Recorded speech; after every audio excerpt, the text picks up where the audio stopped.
Welcome back to the channels Tapa Olho Azul and Super Acadêmico, and today I'm going to do the pitch for the story Clouders, Meire Pop Beyond the Clouds. That's based upon this book that I wrote in 1916, I think. No, 2016, 19. I'm so old. So,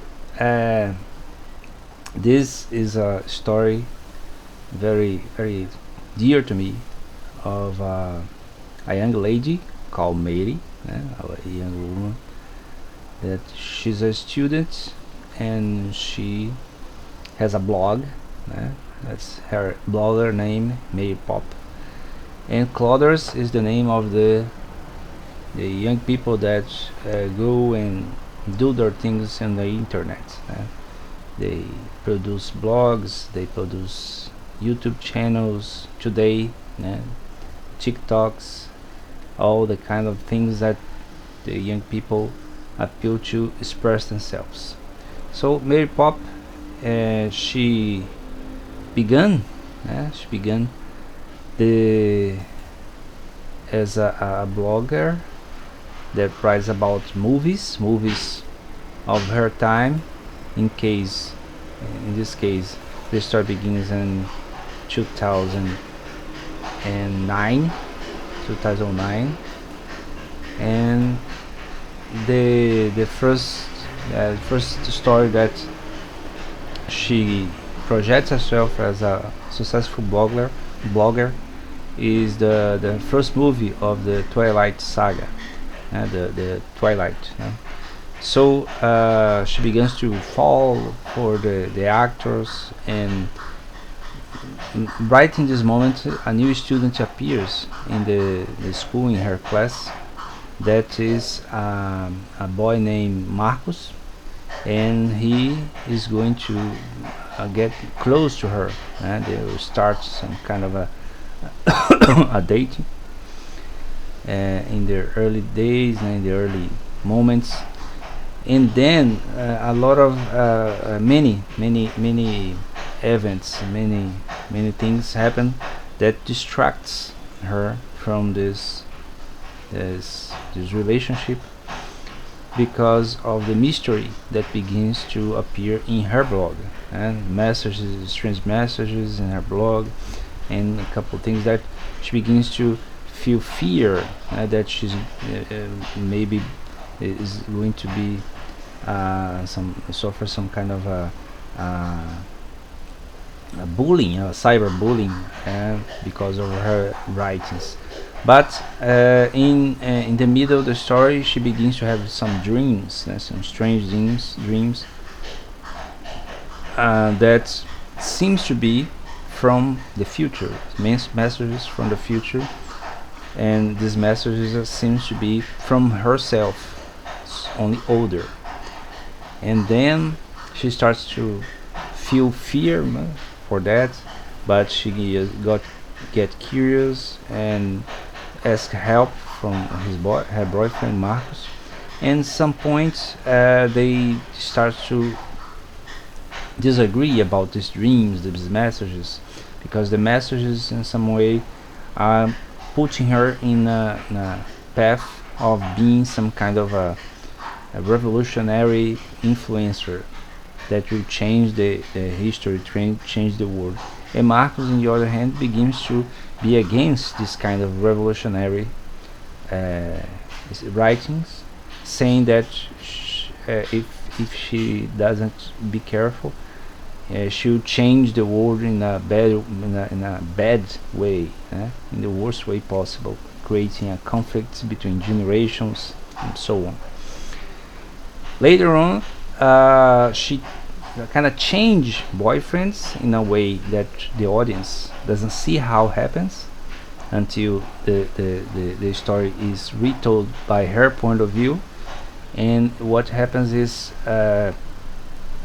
this new boyfriend, this older boyfriend, appears in her life during a 25 anniversary party of her parents, and Marcos and this new boyfriend I forgot his name.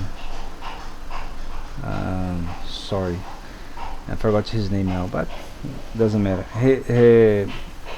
They are very similar, and strangely, everybody notes that they are similar, except her. And this mystery kind of develops something very different since the dreams get more intense, and she's in doubt about her choices in life. And at some point, she finds out that someone is being watching her moves, her movements in the internet, and she discovers that is a teacher and a professor, that he is some kind of a expert in internet code since the early years of the internet. He's a very smart guy, and he starts to be a presence in her digital life without her knowing. When she learns that, she starts to somehow run from it, but she starts to face this challenge with her new boyfriend. So, but the strength of her as a young woman appears during the development of the story, and she decides, mostly because she's influenced by her dreams, the dreams of older herself, older self, and she sees an opportunity to change history in a way that instead of the conflicts of generations, she can start a new alliance with this older generation of coders, people of the internet. It starts with this professor. He kind of begins as a nemesis of her, but in the close to the end of the story, she sees the opportunity to be an ally, with this professor, and he is a I don't know. He got to be evolved. She got to be He got to be seduced by the idea of becoming part of this young people, new world, world of the future. And then it's revealed that he was the responsible for a new research in the internet called neuro internet. It's an internet that connects you with the internet directly in your brain. And so that's how the digital selves can transcend and travel through time from the future to the past, through the contact of the brain with this neuro internet. And the story gets a little bit complicated with the science in that, the science in that. But the interesting thing is that when they start to be allied, the professor and Meire, so they are able to use this new tool, neuro internet, to search the solution, a peaceful solution for the possible future conflict that began in their time when she was just a student with 14, 15 years old, and the professor with 50 years old, 55 years old, and they are in the opposite sides of the internet, like the newer users and the older users, and when they align, the neural internet reacts in the future with these messages from the future, and then changes the possibilities accordingly to the choices they are making in this time. So I know it's a little bit complicated. There are a lot of references to sci-fi world, to fantasy world.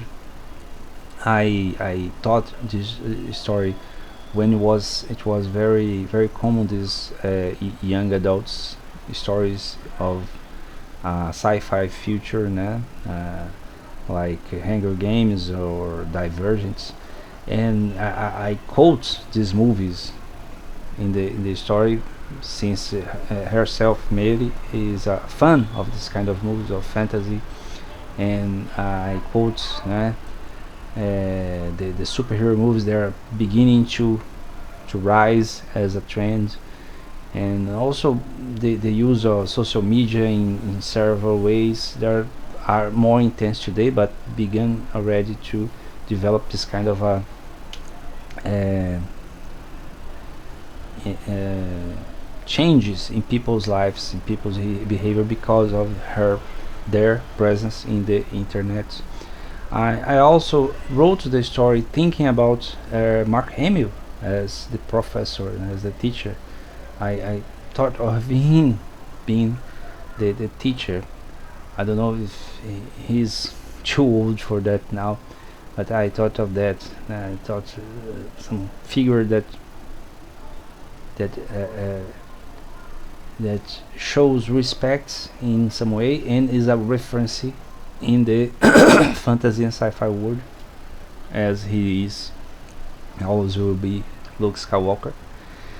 And more recently, I kind of rethinking the story. I felt that an actress like Iman Velani would be great for the party, the character of Mary Pop, because I imagine the character as a young woman, a student that's very joyful, with her things and believes in herself, and also has dark hair, dark hair, and develops her beauty, in the way that her growth in the years appears in the story. So I think she'll be great for the party, since I like her a lot in the Miss Marvel series. And since I wrote this story thinking Mary Pop as some kind of a daughter, and I kind of see Ima Velani as a daughter, someone that I very a lot of, have a lot of proud to see making progress, succeeding in her career. So I think that would be nice, but just a reference to your imagination as a viewer, to imagine this speech, this story with these actors. I thought that Brie Larson would be a good director for the movie, with a female point of view of the story, since the center of the story is a young woman. But I wrote as a man, I have to project that, so it would be nice that I have a female point of view for producing the story. That would be nice too. So this is the pitch for today. I hope you enjoy. I hope you share the video, subscribe the channels, and we see at the next video. Thank you.